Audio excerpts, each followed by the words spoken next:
Hello everyone and welcome to the channel. My name is DanIsStoned and thank you for joining me for another Victoria 3 video. With the announcement of Victoria 3 at PDX CON and the subsequent panels and first dev diaries, information about the game has slowly started to trickle in. But what is abundantly clear from the start is the importance that Pops will have in the game, with their management a core aspect of gameplay. Not only will you be controlling a nation, but you will be managing its entire population in all of its diversity, maybe not directly, but through the actions that you will be taking as the player. You can't manipulate them directly, but everything you do in the country affects them. Unlike other Paradox titles, Victoria 3 seems to aim to be more of a society builder rather than a map painter. Will they succeed at this? Only time will tell.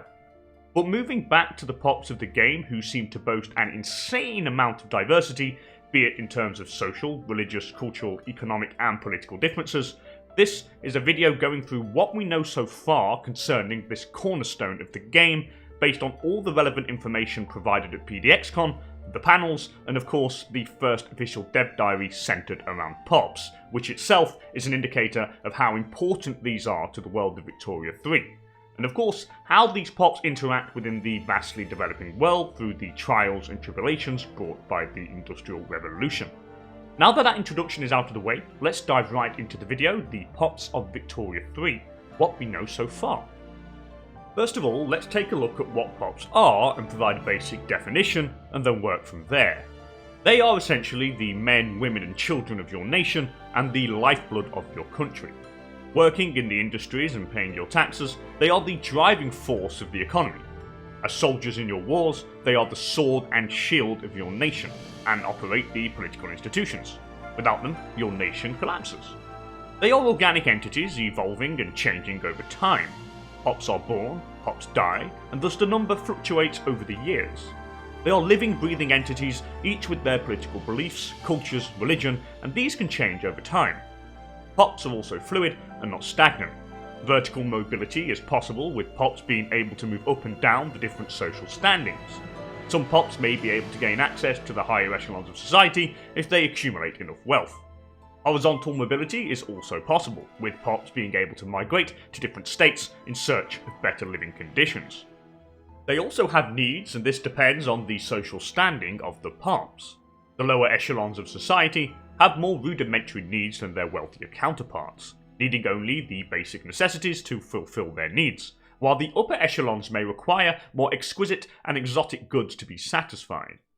Satisfying these needs will turn Pops into loyalists, supporting the political regime in place while increasing the standard of living. These needs may evolve over time as Pops fluctuate and living standards increase, leading to Pops demanding more and more in order to feel fulfilled. But beware, if Pops' needs are not met, they will become angry and turn into radicals, openly questioning the government that presides over them. But where do these goods come from? From the Pops, of course. All these Pops will make goods through their professions and consume them. Pops will produce goods, providing them with a wage, allowing them to purchase goods on the market, thus driving the economy under the form of taxes that will fuel the nation.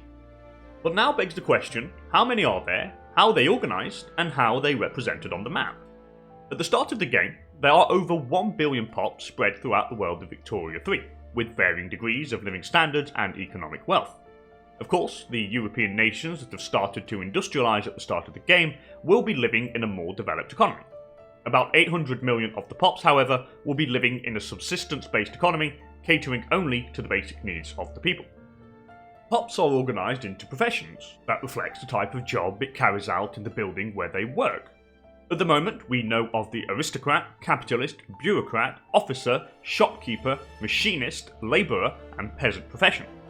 For instance, machinists will be working in the factories, officers in the armies and navies, and so on. Each profession determines the Pop's social class, wages, and which political interest groups it is prone to joining. Pops are represented in-game through unique Pop models. This doesn't mean that each individual Pop has a model. It's more of each variation of profession, culture, religion and workplace gets its own unique Pop model, and this group of individuals makes up a singular Pop unit. For example, all the Turkish Sunni aristocrats get their own model that is called a Pop, as do French Catholic clergymen, as shown in the dev diaries. There is also another layer of division added to each POP. This seems to be organised into two categories: the workforce and dependents.